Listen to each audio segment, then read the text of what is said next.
Dad's the one that really got us started duck hunting. And just like most kids on the Grand Prairie in Stuttgart, Arkansas, you learn to blow a duck call, you learn to duck hunt, and you play for the rice birds. Those are some of the big memories. And my brother and I, we both share the same passion for duck hunting. Now my son Reese gets to do the same things. Having that family experience and starting it here on the Grand Prairie was huge for me. Chick Major started a youth clinic, and that's really where I got started calling. That second year in the semi-advanced, thinking about taking private lessons from Butch Richenback, doing competition calling. He helped me all the way through when he passed away. He's been the biggest influence on my calling. If there was any caller out there that I wanted to borrow his philosophy, it would be Ronnie Wright. Butch was definitely the instructor, the mentor, but Ronnie was probably the biggest influence as far as my calling style, just because of his aggressiveness and his creativeness.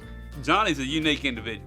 What motivated him was to be the best he could be, and his work ethic to get there was unbelievable. Johnny had a great respect for duck call makers and duck callers from all around the country. You can't have intellectual property rights of the way you blow a duck call, but you can kind of make some of it your own. When I get into something, I'm into something. I was all into duck hunting and duck calling, and so once I started competing in the contest, that's all I thought about, and I practiced, nonstop, all the time. I won the junior world when I was 12, lost it when I was 13, but at the same time, I wanted to be the youngest person to ever qualify for the men's world, and I was able to do that. Angie and I moved to Hilton Head, South Carolina. We lived there for a little while, and about that time, Butch, he was getting ready to sell the business, and he said, well, why don't you buy it? I thought, man, you gotta be crazy. I didn't know anything about running a business. All I knew how it was to create, design, and draw. When we first bought Rich and Tone, Butch made one call that would do it all. As a craftsman, the pinnacle as far as that you could make one call do this many things. As a business person, it might not have been. Everybody has different tastes, and our call line went from one call to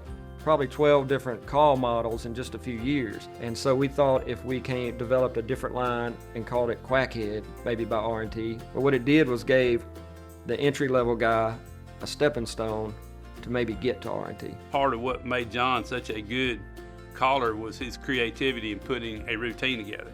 And you see it in RNT today. A lot of the things that they have done at RNT is John's ideas. He applied that to his calling.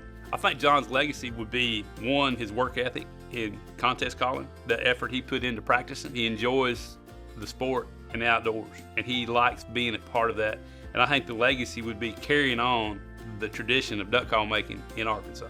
Giving back to calling and callers in that respect, he's done a lot. What he's done building calls, the kids he's influenced that's still blowing, moving forward, that's going to listen to them John Stevens YouTube, all of that combined definitely makes him an absolute great fit for the Arkansas Waterfowler Hall of Fame. It's a privilege to be able to do what we do, to be able to have such a passion for a hobby and being able to do it 365 days. Thankful for that. What we're doing is important. It's recognized. What can we do more to help promote not just the craft, but the history? Honored for the accolades we can get, but I think there's so much more we can still do.